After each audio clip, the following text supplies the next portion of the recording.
had the opportunity to know her for several years. She was a co-worker of mine at one time, and she's also a Comic Book graduate. Couple number one, Jessica Schuller and Alan Smith.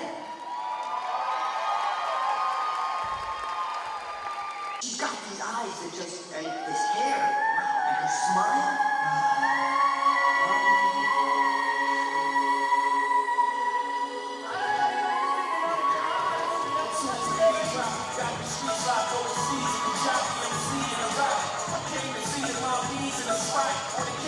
This is a little bit out of my comfort zone, so I just think that it's given me, more courage to just take a chance and try something new, and I've had so much fun doing it, and of course it's just a good feeling to be able to give back to the community. It's a once-in-a-lifetime opportunity, and it's something I'll take for me the rest of my life.